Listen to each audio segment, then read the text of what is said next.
नमस्कार दोस्तों, competition academy के यूट्यूब पोर्टल पे आपका स्वागत है। उम्मीद करते हैं कि आप लोगों की पढ़ाई अच्छी चल रही होगी और जो हमारे पेड मेंबर्स हैं वो ध्यान दें।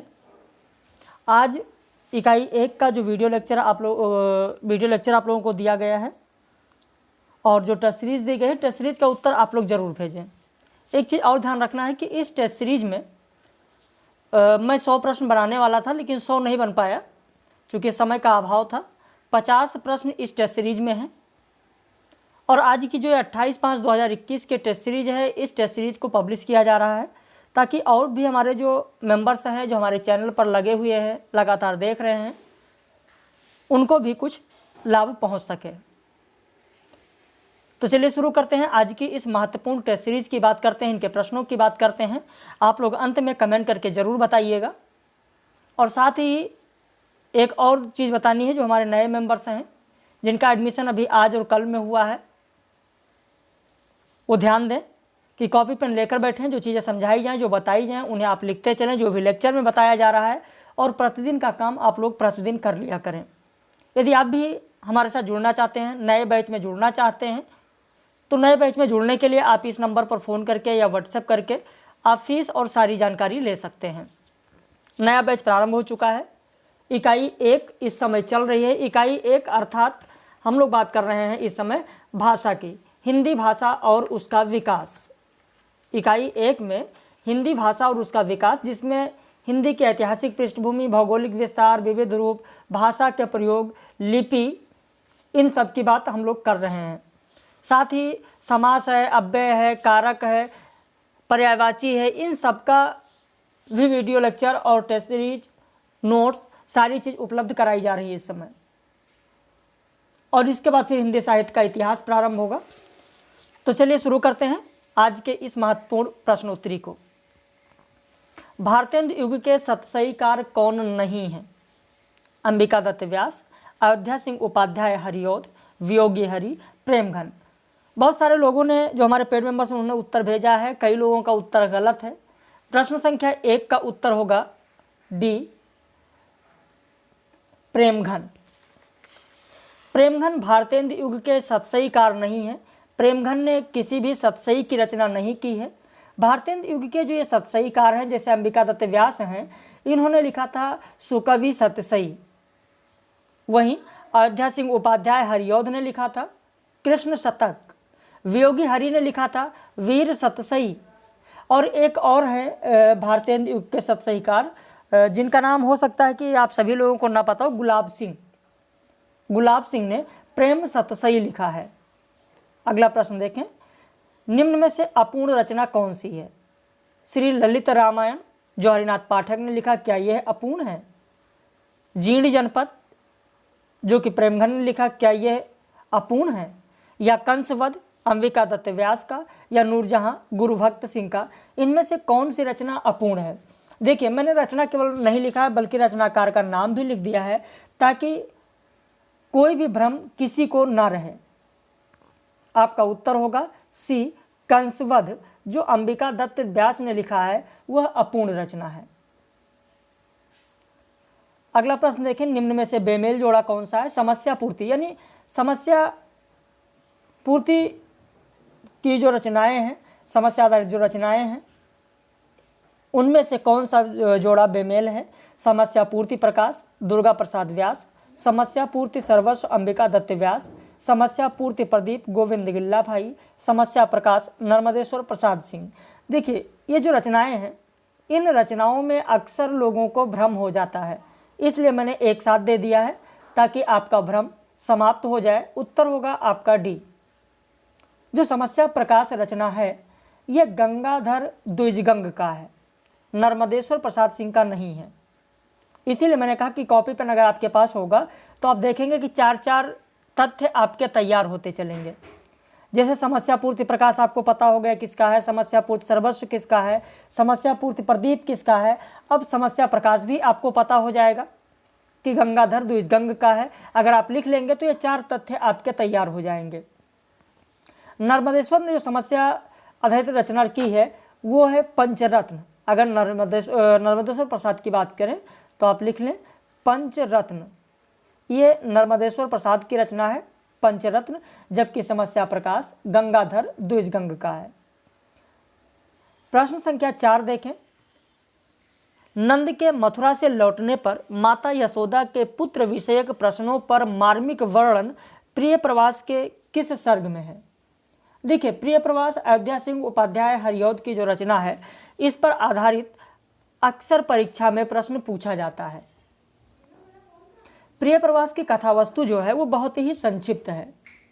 थोड़ा समय देंगे आप 1 मिनट, तो मैं और सारी चीज़ें आपको यहीं पर समझा दूंगा। विस्तृत में ये सारी चीज़ें आप समझते चलेंगे कि नंद के मथुरा से लौटने पर जो माता यशोदा के पुत्र विषयक प्रश्नों पर मार्मिक वर्णन किया गया है वो प्रिय प्रवास के किस सर्ग में है। यहाँ पर यह प्रश्न आप लोगों से पूछा गया है। तो इनमें से जो विकल्प दिया गया है वो विकल्प देखें। 3रे सर्ग में, 5वें सर्ग में, 9वें सर्ग में, 7वें सर्ग में, 7वें सर्ग में और 9वें सर्ग में। तो यहाँ पर आपका उत्तर हो जाएगा सी, 7वें सर्ग में। लेकिन यहाँ पर एक चीज़ आपको ध्यान देना है कि पहले से लेकर, यानी पहले सर्ग से लेकर जो इसमें कुल 17 सर्ग हैं, किस सर्ग में क्या कहा गया है ये जान लीजिए। थोड़ा समय दीजिए, मैं आपको समझा देता हूँ। जो प्रिय प्रवास है इसकी कथा वस्तु कोई बहुत ज़्यादा नहीं है, ये बहुत ही संक्षिप्त है और इस काव्य की कथा वस्तु का मूलाधार भी कई बार पूछा जाता है। तो इसका मूलाधार है श्रीमद् भागवत का 10वां स्कंध। मुझे उम्मीद है कि मेरी बातों को आप गौर से सुन रहे होंगे और इस पर आधारित अक्सर परीक्षा में प्रश्न पूछा जाता है। तो प्रिय प्रवास की जो कथा वस्तु है उसका मूलाधार क्या है? तो श्रीमद् भागवत का 10वां स्कंद। कई बार पूछा जाता है कि श्रीमद् भागवत का कौन सा स्कंद इस रचना का मूलाधार है? तो 10वां स्कंद। इस रचना में श्री कृष्ण के जन्म से लेकर उनके यौवन, कृष्ण का ब्रज से मथुरा को प्रवास और लौट आना ये वर्णित है। इसकी संपूर्ण कथा, अगर प्रिय प्रवास की संपूर्ण कथा की बात करें तो प्रिय प्रवास की संपूर्ण कथा 2 भागों में विभक्त है। पहले से 8वें सर्ग तक, यानी 1 से लेकर 8, सर्ग 1 से लेकर सर्ग 8 तक अगर हम बात करें तो 1 से 8 तक में आप देखेंगे कि कंस का निमंत्रण लेकर आक्रूर जी ब्रज में आते हैं तथा श्री कृष्ण समस्त ब्रजवासियों को शोक में छोड़कर मथुरा चले जाते हैं। और जो सर्ग 9 है, 9 सर्ग से लेकर 17वें सर्ग तक अगर हम बात करें तो 9वें सर्ग से लेकर 17वें सर्ग तक की कथा में कृष्ण अपने मित्र उद्धव को ब्रजवासियों को सांत्वना देने के लिए मथुरा भेजते हैं और राधा अपने व्यक्तिगत स्वार्थों से ऊपर उठकर मानवता के हित के लिए अपने आप को न्यौछावर कर देती हैं। प्रिय प्रवास में इसी विरह का संक्षिप्त वर्णन है। अब किस सर्ग में क्या कहा गया वो मैं आपको बता दूं। पहले सर्ग में ग्वाल बाल के साथ श्री कृष्ण का मधुर मुरली बजाना और संध्या को घर वापस लौटना ये वर्णित है। दूसरे सर्ग में अगर हम बात करें तो रात्रि के समय सभी गोकुलवासी कृष्ण के गुणों की चर्चा करते हैं। इधर कंस धनुष यज्ञ की घोषणा करते हैं। इसमें गोकुलवासियों को कृष्ण से विरह होने पर उनका व्यथित होना इस सर्ग में बताया गया है। इसी के साथ अगर हम लोग बात करें तीसरे सर्ग की तो तीसरे सर्ग में ये देखा गया कि इसमें नंद की व्याकुलता और यशोदा द्वारा कृष्ण की कुशलता के लिए की गई मनौतियां हैं। चौथे सर्ग में राधा के सौंदर्य का चित्रण है। 5वें सर्ग में गोकुल के विरह का वर्णन है। साथ ही राधा और माता यशोदा की व्यथा की मार्मिक अभिव्यक्ति भी है। और इसी के साथ आप देखेंगे 5वें सर्ग में मैंने आपको बताया। 6ठे सर्ग में कृष्ण यशोदा का वर्णन है। 7वें सर्ग में जो कि आपके प्रश्न का उत्तर है कि नंद के मथुरा से लौटने पर माता यशोदा के पुत्र विषयक प्रश्नों पर मार्मिक वर्णन है। 8वें में गोकुलवासियों के कृष्ण के साथ बिताए पलों का वर्णन है। 9वें सर्ग में अगर हम देखें तो श्री कृष्ण का गोकुल की यादों में खोए रहना दिखाया गया है। 10वें में उद्धव प्रसंग है। 11वें में उद्धव प्रसंग है। 12वें सर्ग में श्री कृष्ण का जननायक के रूप में वर्णन है। 14वें सर्ग में गोपी उद्धव संवाद है। 15वें सर्ग में कृष्ण विरह में गोपियों के व्यथा का वर्णन है। और 16वें में राधा उद्धव संवाद है। और अंतिम में जो 17वां सर्ग है उसमें विश्व प्रेम व्यक्तिगत प्रेम से ऊपर है, हरियोध जी द्वारा वर्णन किया गया है। प्रश्न संख्या 5 देखें। मैथिली शरण गुप्त की कौन सी रचना 3 खंडों में यानी अतीत खंड, वर्तमान खंड और भविष्यत खंड में बटा हुआ है? कौन सी रचना? ये भी आपके लिए बहुत ही महत्वपूर्ण है। आपका उत्तर होगा भारत भारती।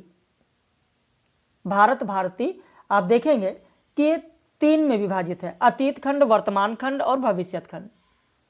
अब आपके मन में सवाल जरूर उठता होगा कि अतीत खंड में क्या है, वर्तमान खंड में क्या है और भविष्यत खंड में क्या है। थोड़ा सा बताएं, बहुत ज़्यादा समय नहीं लेंगे आपका। अतीत खंड की अगर बात करें तो यह खंड भारत के इतिहास पर गर्व करने के लिए विवश करता है। प्राचीन भारत के दर्शन काल, धर्म काल है और प्राकृतिक संपदा है, कला कौशल है, ज्ञान विज्ञान है, सामाजिक व्यवस्था है, इन सब तत्वों का संक्षिप्त रूप से स्मरण करवाया गया है अतीत खंड में। साथ ही निरपेक्षता का ध्यान रखते हुए मुगल काल के कुछ शासकों की निंदा की गई है। तो वहीं पर आविष्कार और आधुनिकीकरण के प्रचार के कारण अंग्रेजों की प्रशंसा भी हुई है।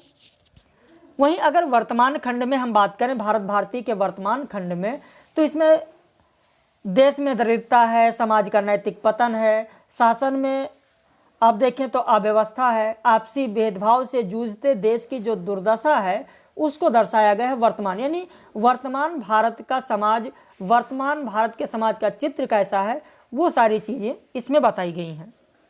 वहीं भविष्यत खंड में इसमें अपने ज्ञान, विवेक और विचारों की सीमा को छूते हुए मैथिली शरण गुप्त जी ने समस्या समाधान के हल खोजने और लोगों से उसके लिए आह्वान करने का भरसक प्रयास किया है। अगला प्रश्न है, करुणे क्यों रोती है? उत्तर में और अधिक तू रोई, मेरी विभूति है जो, उसको भवभूति क्यों कहे कोई। उपरोक्त पंक्तियां साकेत के किस सर्ग की हैं? ये भी आपके लिए बहुत ही महत्वपूर्ण प्रश्न है।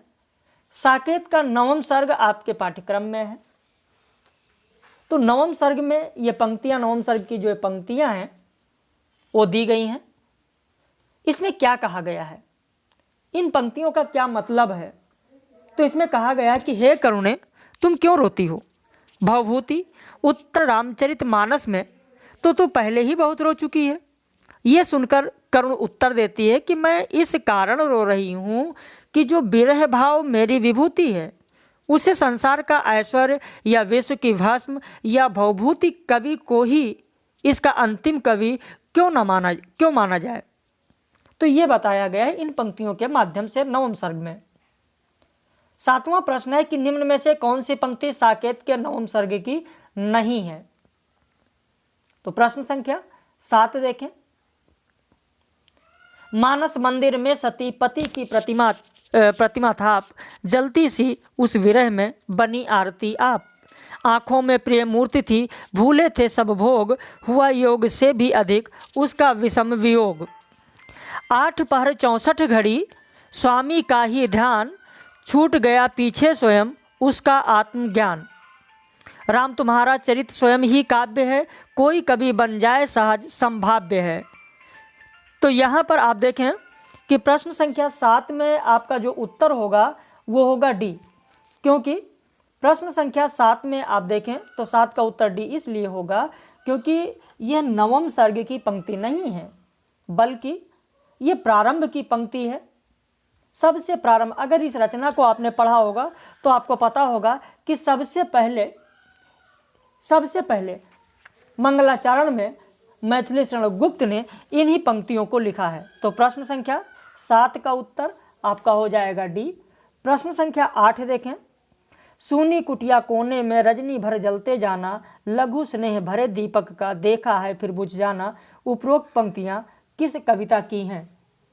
आपका उत्तर होगा बी, आंसू की ये पंक्तियां हैं। जयशंकर प्रसाद की जो रचना है आंसू, तो उस आंसू की यह पंक्तियां हैं। आगे बात करते हैं प्रश्न संख्या 9 में कि बंधी महावट से नौका थी, सूखे में अब पड़ी रही, उतर चला था वो जल प्लावन और निकलने लगी मही।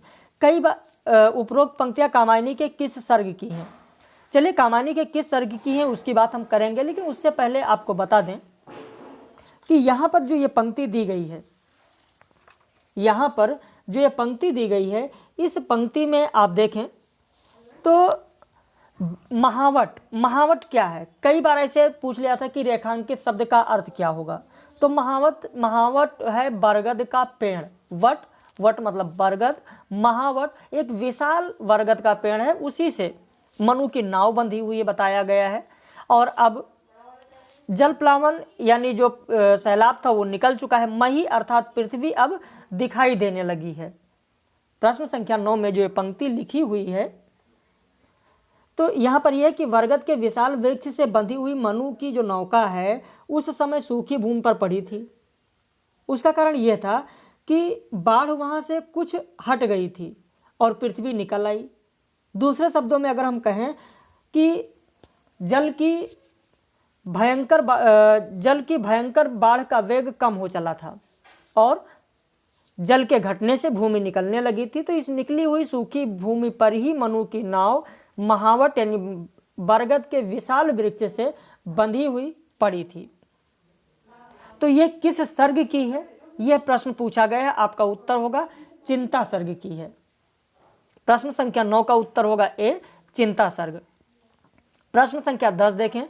हे अभाव की चपल बालिके, री ललाट की खल खेला, हरी भरी सी दौड़ धूप वो जल माया की चल रेखा। कामायनी में उपरोक्त पंक्तियां मनु किसे संबोधित कर कहते हैं? बहुत ही महत्वपूर्ण प्रश्न है। आपके कमेंट का मुझे हमेशा इंतजार रहता है कि जब भी वीडियो पब्लिश किया जाए आप लोग देखें तो आप कमेंट करके ज़रूर बताएं कि इनमें से जितने प्रश्न थे अगर आप करते तो आपके कितने प्रश्न सही होते। बाकी जो हमारे पेड मेंबर्स हैं वो तो आंसर लगातार भेजते रहते हैं, उनका मूल्यांकन हो जाता है। लेकिन जो हमारे पेड मेंबर्स नहीं हैं, हमारे चैनल पर परमानेंट व्यूअर्स हैं, लगातार वीडियो देख रहे हैं, वो ज़रूर इस चीज़ को बताएं।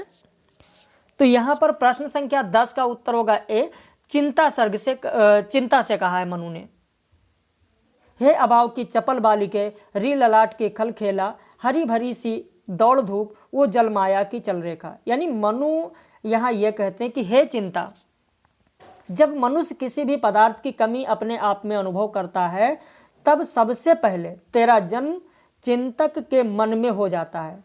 तू अभाव की चंचल पुत्री, किसकी पुत्री है? अभाव की।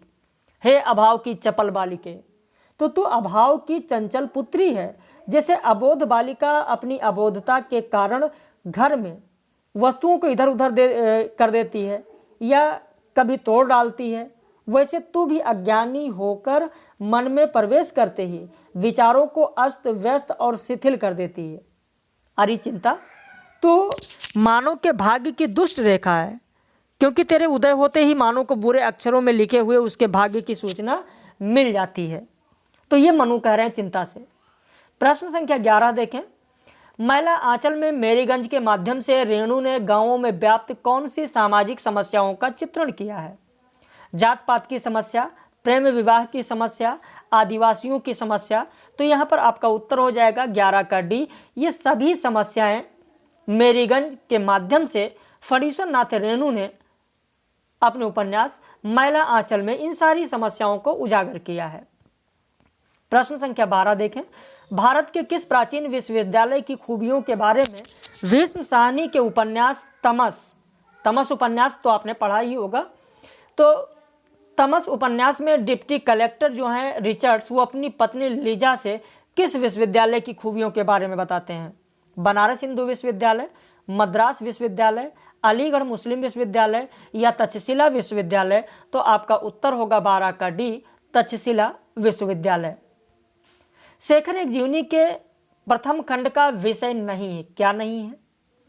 देखिए, शेखर एक जीवनी के 2 भाग हैं।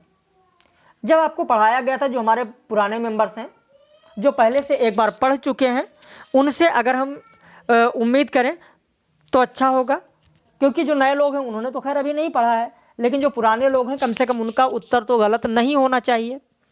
शेखर एक जीवनी के प्रथम खंड का विषय क्या नहीं है? तो इसमें 2 भाग हैं। पहले भाग में भी आप देखेंगे कि 4 विषय हैं और दूसरे भाग में भी 4 विषय हैं, लेकिन इसमें पूछा गया है कि प्रथम खंड का विषय नहीं है, यानी इनमें से दूसरे खंड का विषय कौन सा है? उत्तर होगा आपका डी, पुरुष और समाज। 13 का उत्तर डी होगा, पुरुष और समाज। वैसे पुरुष और समाज ना होकर पुरुष और परिस्थितियां हैं। वंदन और जिज्ञासा, शशि और शेखर, धागे, रस्सियां और गुंजर, ये सब दूसरे भाग का है, प्रथम भाग का नहीं है। बाकी ये जो आप देख रहे हैं ये सब प्रथम भाग के विषय हैं। प्रश्न संख्या 14 देखें, विम्बवाद का संबंध किस आचार्य से है? आपका उत्तर होगा विम्बवाद का संबंध एजरा पाउंड से है। इन्होंने ही इस आंदोलन को प्रारंभ करवाया था। आचार्य रामचंद्र शुक्ल के अनुसार नाथों की संख्या कितनी है? आपका उत्तर हो जाएगा कि आचार्य रामचंद्र शुक्ल ने नाथों की कुल संख्या 9 मानी है। अगला प्रश्न देखें, कात्यायन व्याकरण किस भाषा में लिखा गया है? ये भी बहुत ही महत्वपूर्ण प्रश्न है। जो कात्यायन व्याकरण है वो पाली भाषा में लिखा गया है। प्रश्न संख्या 16 का उत्तर आपका सी होगा, पाली भाषा में लिखा गया। वहीं प्रश्न संख्या 17 भी बहुत ही महत्वपूर्ण है कि अरबी और हिब्रू किस परिवार की भाषा है? अफ्रीकी एशियाई परिवार की भाषा है, या कॉकेशियाई परिवार की भाषा है, या नाइजर कांगो परिवार की भाषा है, या ऑस्ट्रो एशियाटिक परिवार की भाषा है? अरबी और हिब्रू। कुछ लोग जल्दबाजी में जो उत्तर भेजे हैं उन्होंने कॉकेशियाई परिवार की भाषा कर दिया, कुछ लोगों ने ऑस्ट्रो एशियाटिक परिवार की भाषा कर दिया। गलत है, सही उत्तर होगा ए, अफ्रीकी एशियाई परिवार की भाषा है। अरबी और हिब्रू किस परिवार की भाषा है? तो अफ्रीकी एशियाई परिवार की भाषा है। प्रश्न संख्या 18, आगम जैन धर्म उपदेशों का संकलन है।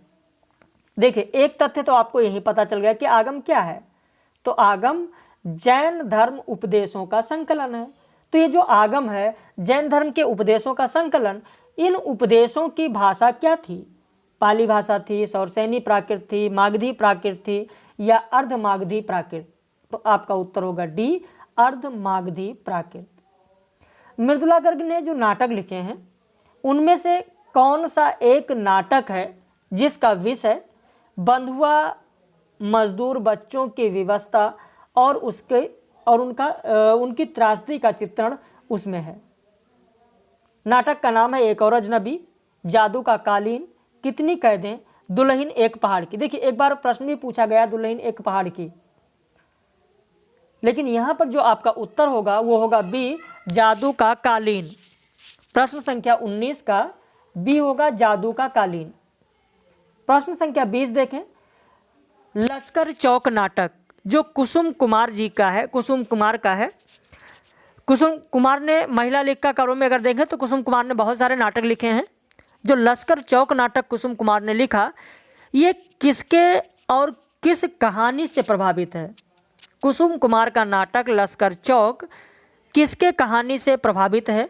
खुदाराम पांडे बेचन शर्मा उग्र की कहानी, वो दुनिया यशपाल की कहानी, कोठरी की बात अज्ञे की कहानी, जिंदगी के थपेड़े विष्णु प्रभाकर की कहानी? तो आपका उत्तर हो जाएगा 20 का ए, खुदाराम पांडे बेचन शर्मा उग्र की जो कहानी है खुदाराम, इस खुदाराम कहानी से प्रभावित है कुसुम कुमार का नाटक लश्कर चौक। प्रश्न संख्या 21 देखें, बलदेव प्रसाद मिश्र की आलोचनात्मक रचना कौन सी है? तुलसी दर्शन, तुलसीदास, तुलसी दर्शन मीमांसा, गोसाई तुलसीदास। तो यहाँ पर ये 4 की चारों रचनाएं आलोचनात्मक रचना है। आपका उत्तर होगा ए, तुलसी दर्शन। अब आपको सही उत्तर पता हो गया कि तुलसी दर्शन आलोचनात्मक रचना बलदेव प्रसाद मिश्र का है। लेकिन अब आपके मन में ये भी सवाल उठता होगा कि आखिर ये जो 3 रचनाएं और हैं ये भी आलोचनात्मक रचना है, तो ये है किसका, किसने लिखा है? चलिए मैं आपको बताता हूँ। तुलसीदास आलोचनात्मक रचना माता प्रसाद गुप्त का है। ध्यान से सुन लीजिए, तुलसीदास आलोचनात्मक रचना माता प्रसाद गुप्त का है। तुलसी दर्शन मीमांसा आलोचनात्मक रचना उदय भानु सिंह का है। गोसाई तुलसीदास आलोचनात्मक रचना विश्वनाथ प्रसाद मिश्र का। एक बार फिर से ध्यान दें, तुलसीदास माता प्रसाद गुप्त का, तुलसी दर्शन मीमांसा उदय भानु सिंह का, गोसाई तुलसीदास विश्वनाथ प्रसाद मिश्र का है। प्रश्न संख्या 22 देखें। अब प्रश्न संख्या 22 की ओर हम लोग चलते हैं। इसमें दिया कि निम्न में से असत्य विकल्प कौन सा है? मुंशी सदा सुखलाल, मुंतखबुल तवारीख, इंशाअल्लाह खां रानी केतकी की कहानी, लल्लूलाल बैताल पचीसी, सदल मिश्र, प्रेम सागर। अब इनमें से बेमेल जोड़ा कौन सा है या असत्य विकल्प कौन सा है? आपका उत्तर होगा डी, क्योंकि प्रेम सागर सदल मिश्र का नहीं है, लल्लूलाल का है। आपका उत्तर हो जाएगा 22 का डी। प्रश्न संख्या 23 देखें कि जिस प्रकार मुक्तावस्था ज्ञान दशा कहलाती है, उसी प्रकार हृदय की यह मुक्तावस्था रस दशा कहलाती है। यह कथन किसका है? तो आपका उत्तर हो जाएगा सी, आचार्य रामचंद्र शुक्ल। कई बार परीक्षा में यह प्रश्न पूछा गया है। पूर्वी हिंदी का विकास निम्न में से किससे हुआ? अभी कल की टेस्ट सीरीज में मैंने आप लोगों को दिया है कि अर्धमागधी अपभ्रंश से हुआ है। इनमें से किनकी वाणियों की भाषा को सांकेतिक अर्थ रखने के कारण संध्या या संधा भाषा भी कहा जाता है? तो सिद्धों की जो भाषा है उन्हें संधा भाषा कहा जाता है। प्रश्न संख्या 26 देखें। आधे अधूरे नाटक में सावित्री की बड़ी लड़की विन्नी का विवाह किससे हुआ? सिंघानिया, सोहन, मनोज, जुनेजा। तो आपका उत्तर हो जाएगा सी। प्रश्न संख्या 26 का सी हो जाएगा। प्रश्न संख्या 27 देखें। रस निष्पत्ति के संबंध में किस आचार्य ने भावकत्व और भोजकत्व व्यापार की उद्भावना की है? भरत मुनि ने की है, शंकुक ने की है, भट्टनायक ने की है या भट्ट लोल्लट ने की है? तो यहाँ पर आपका उत्तर हो जाएगा सी, भट्टनायक। यहाँ पर ध्यान दीजिए, अक्सर इन चारों लोगों से प्रश्न पूछा जाता है। यहाँ पर मैंने रस निष्पत्ति के संबंध में कहा है कि भावकत्व और भोजकत्व, भावकत्व और भोजकत्व किसने कहा है? तो यहाँ पर यही बात हो रही है कि आपका उत्तर हो जाएगा भट्टनायक। क्योंकि एक बार आपको बता दें, जो भरत मुनि की अगर हम बात करें तो भरत मुनि ने, बल्कि यहाँ पर एक चीज़ और बता दें, इनसे जो प्रश्न पूछा जाता है ये इनका जो दर्शन है, दर्शन से पूछा जाता है और इनके सिद्धांत से पूछा जाता है। जैसे भट्ट लोल्लट हैं, भट्ट लोल्लट का सिद्धांत है उत्पत्तिवाद, जिसे आरोपवाद भी आप कहते हैं।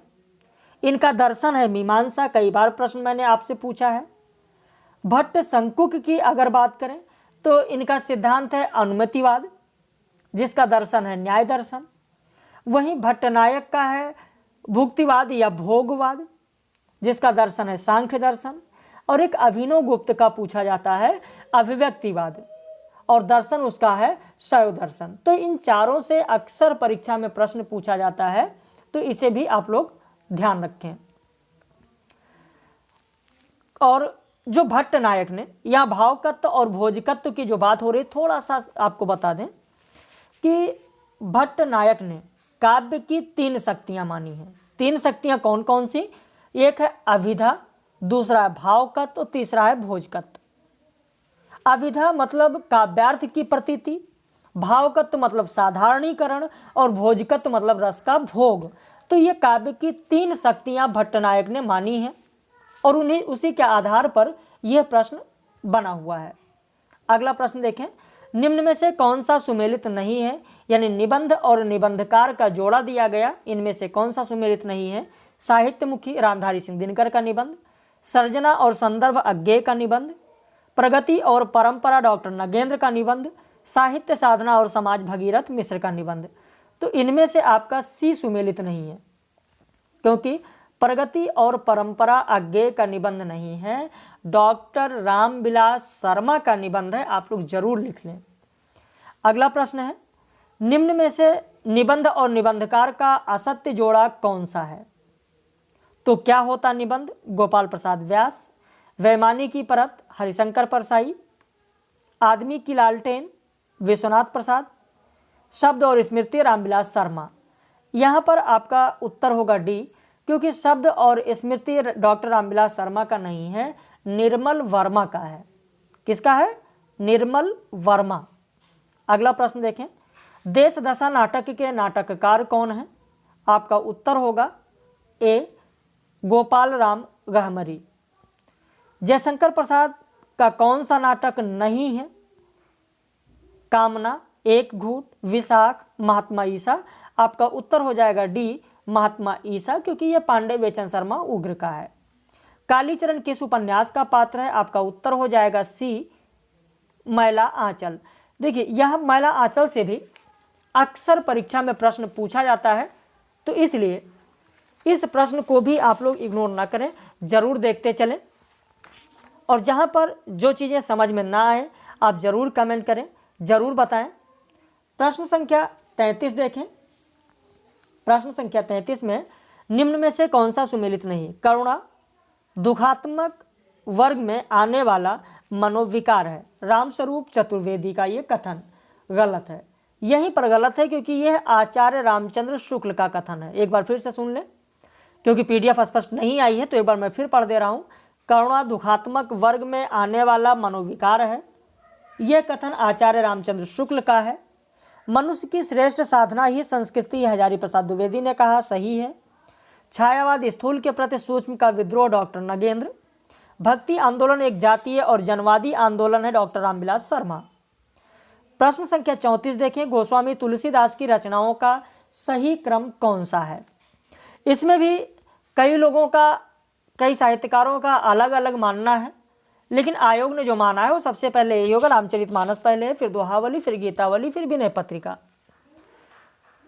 इसमें कुछ लोगों का अलग अलग मत हो सकता है, कोई दिक्कत नहीं है, आप परेशान ना हो, लेकिन जो आयोग ने माना था उस आधार पर और कई जगह साक्ष्यों के आधार पर रामचरितमानस, फिर दोहावली, फिर गीतावली और फिर विनय पत्रिका बताया गया है। प्रश्न संख्या 35, निम्न रचनाओं का प्रकाशन काल की दृष्टि से सही अनुक्रम क्या है? तो सबसे पहले होगा यशोधरा, फिर उर्वशी, फिर कनुप्रिया और फिर आत्मजयी। प्रश्न संख्या 36 देखें, निम्नलिखित पाश्चात्य समीक्षकों का जन्म की दृष्टि से सही क्रम क्या होगा? आपका उत्तर होगा बी, पहले प्लेटो, फिर अरस्तु, फिर लॉन्जाइनस और उसके बाद कॉलरिज। प्रश्न संख्या 37, परमात्म प्रकाश के रचनाकार कौन है? आपका उत्तर हो जाएगा योगींद्र अर्थात जोइंदु। कई जगह आपको पुस्तकों में जोइंदु नाम मिलेगा, क्योंकि कुछ लोग कहेंगे कि सर योगेंद्र लिखा है, नहीं होगा, जोइंदु होगा। भाई जोइंदु और योगेंद्र एक ही हैं, ध्यान रखिएगा। प्रश्न संख्या 38 देखें, निम्न में से असत्य विकल्प कौन सा है? जायसी आलोचनात्मक ग्रंथ विजय देव नारायण शाही की रचना है, सही है। आलोचना के मुख से नंदुलारे वाजपेयी के व्याख्यानों का संकलन है, गलत है। बी यहाँ पर गलत है, क्योंकि आलोचना के मुख से नंदुलारे वाजपेयी के व्याख्यानों का संकलन नहीं है, नामवर सिंह का है। कॉपी पेन अगर आपके पास है तो जरूर लिख लें, मैं बार बार कहता हूँ कि कॉपी पेन लेकर बैठें। छत्र प्रकाश प्रबंध काव्य के रचना का लाल कवि हैं। मेरे राम का मुकुट भीग रहा है विद्यानिवास मिश्र की रचना है। निम्न में से असत्य विकल्प कौन सा है? रंग दे बसंती चोला भीष्म साहनी का नाटक है। देखिए यहाँ बात कविता की पंक्ति की नहीं है, कविता किसकी ये नहीं पूछा गया, नाटक कहा गया है कि ये नाटक किसका है, तो भीष्म साहनी का है, बिल्कुल सही है। यह पथ बंधु था उपन्यास विवेकी राय का है, गलत है। वी आपका गलत होगा क्योंकि नरेश मेहता का है। यहाँ पर बात उपन्यास का है, यह पथ बंधु था उपन्यास। विधा पर भी आपको ध्यान रखना है, विधा पर ध्यान नहीं रखेंगे प्रश्न गलत हो जाएगा, नरेश मेहता का है। तो प्रश्न संख्या 39 का आपका बी हो जाएगा। नाचो बहुत गोपाल अमृतलाल नागर की रचना है। नाचो बहुत गोपाल में ब्राह्मण कन्या निर्गुनिया का विवाह एक मेहतर से होता है। प्रश्न संख्या 40, निम्न में से असत्य विकल्प कौन सा है? अज्ञे के उपन्यास शेखर एक जीवनी में स्त्री पात्र शशि और सरस्वती हैं, बिल्कुल सही है। यशपाल का झूठा सच, भीष्म साहनी का तमस भारत विभाजन पर आधारित उपन्यास है, बिल्कुल सही है। राही मासूम रजा का उपन्यास भारत विभाजन पर आधारित नहीं है, गलत है, भारत विभाजन पर आधारित है, 40 का सी होगा आपका। टेढ़े मेढ़े रास्ते, पतन, चित्रलेखा उपन्यास भगवती चरण वर्मा का, ये भी सही है। अगला प्रश्न, निम्न में से कौन सी रचना दिनकर की नहीं है? तो आपका हो जाएगा पहला अध्यात्म चिंतन, दिनकर की रचना नहीं। बाकी रेणुका है, दिल्ली है, नीम के पत्ते, ये सब दिनकर की रचना है। लाल पसीना उपन्यास के लेखक कौन है? ये भी आपके लिए बहुत ही महत्वपूर्ण है। अभिमन्यु अनंत का है, जो मॉरिशस लेखक हैं। अभिमन्यु अनंत का है लाल पसीना। अगला प्रश्न देखें, निम्न में से असत्य विकल्प कौन सा है? जगदम्बा बाबू गांव आ रहे हैं, कहानी संग्रह ममता कालिया का है, गलत है। जगदम्बा बाबू गांव आ रहे हैं, कहानी संग्रह ममता कालिया का नहीं है, चित्रा मुदगल का है, आप लिख लें चित्रा मुदगल। तो प्रश्न संख्या 43 का आपका ए हो जाएगा, चित्रा मुदगल होगा। मैया दास की माड़ी उपन्यास भीष्म साहनी का है, सही है। कला का जोखिम निबंध संग्रह निर्मल वर्मा का है, सही है। कुछ पत्ते कुछ चिट्ठियां रघुवीर सहाय की रचना है, सही है। प्रश्न संख्या 44, निम्न में से कौन सा सुमेलित नहीं है? श्रृंगार प्रकाश रुद्र भट्ट, व्यक्ति विवेक महिम भट्ट, चित्र मीमांसा अप्पय दीक्षित, रस मंजरी भानुगुप्त। तो यहाँ पर श्रृंगार प्रकाश पहला आपका सुमेलित नहीं है, क्योंकि श्रृंगार प्रकाश भोज की रचना है, रुद्र भट्ट का नहीं है। निम्न में से संप्रदायों का उनके कवियों के साथ कौन सा जोड़ा गलत है?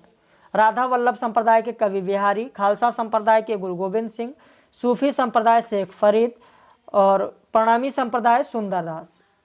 आपका उत्तर हो जाएगा डी, सुमेलित नहीं है।